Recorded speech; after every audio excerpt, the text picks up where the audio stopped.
Hey everybody, it's Kneecap here, and welcome to This Week in WoW for the week of October 15th. Before we get started, let's do a special shout out to the Patreon subscribers.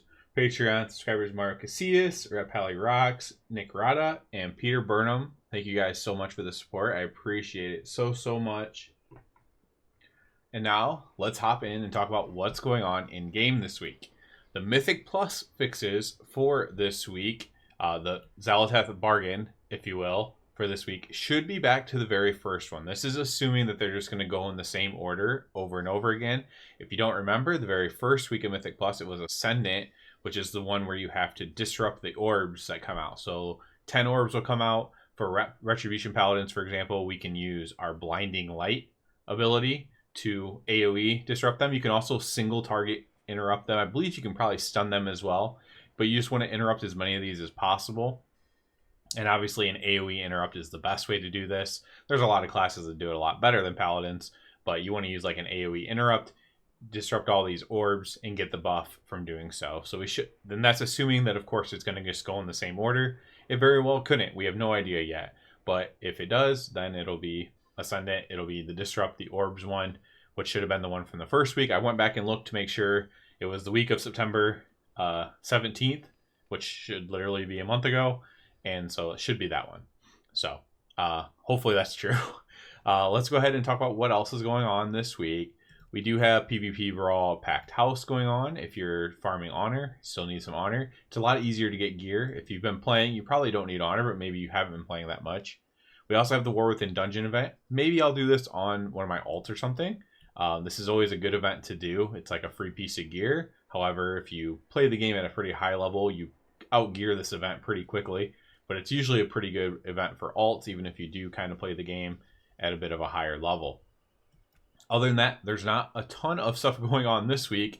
And this is going to be kind of crazy because this is actually going to be like the only week we're going to be able to say this probably until the very end of the patch. Because next week, literally next week already, is the 0.5 patch that's going to have the anniversary stuff in it. It's going to have these these paladin changes that I'm going to have to do a bunch of videos on in it. It's going to have so much stuff. So this is like the first week since this expansion started that I'm like, okay, this is kind of chill. Don't have a ton to do, which can be a good thing, you know, as long as it's not for like a prolonged period. It can actually kind of be a good thing. And this is kind of that week. So like the Race to World First is over. They nerfed the keys big last week. We went over that in a video.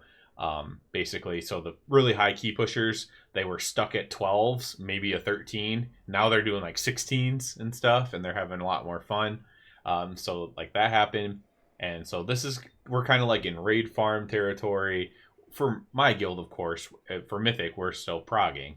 But we're like in raid farm territory, all that kind of stuff. Kind of neat, but it's only going to be 1 week. And then if you only do high-end content, then next week's not super interesting for you, unless you're like one of these classes getting changes.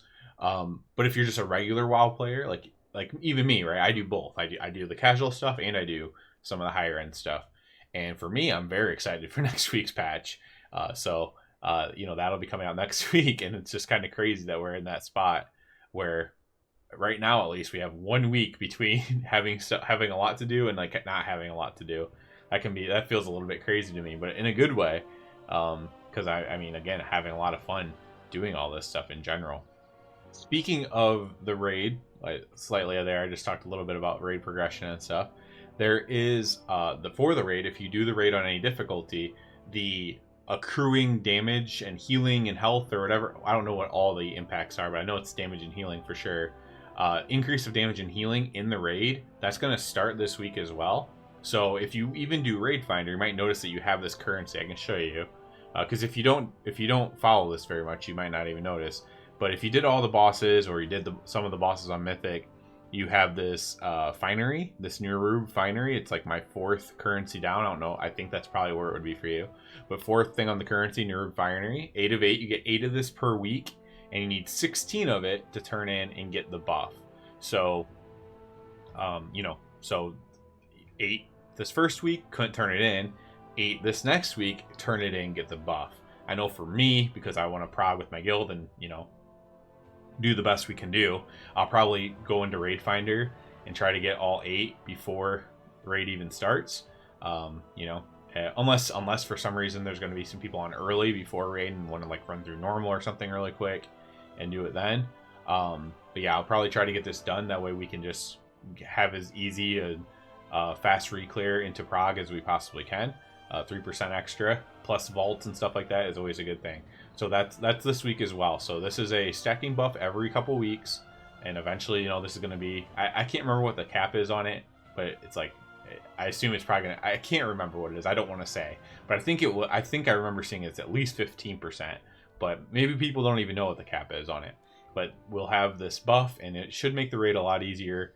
Certain bosses obviously are still hard, but this is kind of a way to nerf a raid over time, and it's on top of getting more eye level as well, because they actually added eye level in this tier as well with the new tracks and stuff, so you can actually have higher eye level, and you have this buff as well, which should make it a lot easier and a lot better for the guilds who barely get cutting edge, or the guild that barely gets AOTC, that have to work really hard. They miss a lot of raid nights because of attendance, all this kind of stuff. I could do videos on for hours and hours about, you know, putting raids together and the difficulty that comes into that, especially outside like the very top guilds who are just, you know, raiding 4 or 5 nights a week, and it's just the most hardcore players that want to raid every night.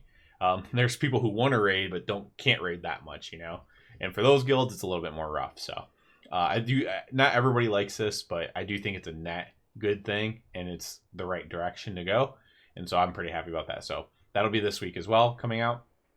And like I said, there's not a ton else going on in the game this week. We'll probably either, I don't know if it's, I think it's MDI or TGP will be soon. I know, again, not everybody likes that, and I always mention I'm not a huge esports guy, but I do kind of enjoy it. It kind of like enlightens me on things to do in the dungeons to make them easier for me, just doing my +10s or whatever for the week.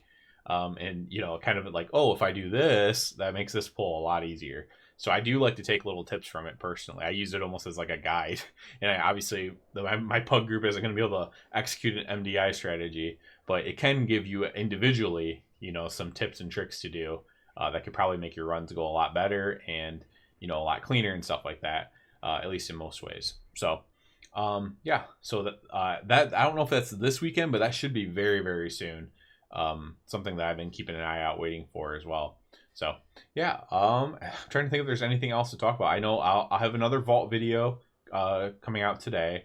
I went through the hassle of pugging 10 or 8 +10s to have a full vault for the dungeon track, and I have 2 mythics on the rating track, so we have 5 chances to get something cool. We haven't gotten anything cool yet from the vault. We've gotten some good items, but nothing like, no best in slot trinket, no, you know, best in slot or very rare items and stuff like that from the vault. We did get the very rare necklace the first week, but that was only heroic, and now of course we can get that on mythic, which would be better. So we have a couple very rare mythic things to look forward to trying to get. We still have all of our trinkets that we would like to get on heroic track, let alone myth track. So I'll be looking forward to opening up my vault and seeing what I get inside there as well. So kind of a chill week this week. If you're into World of Warcraft, other than just the high-end stuff, this patch is going to be pretty big coming out for you next week, though. So we'll have a lot to talk about next week on this video in particular. Try to break down all the stuff coming in the patch, and it's quite a lot. It's a very, very big patch. For a 0.5 patch, this is a very, very, very, very, very, very big patch. So chill week this week. Back at it next week. Also into Hollow's End next week. Oh, we could just go on about next week. So we'll end this one, and we'll save the long video for next week. As always, I do ask you to please subscribe to the channel. If you're already a subscriber, I can encourage you to check out the Patreon. And other than that, everybody have a good one.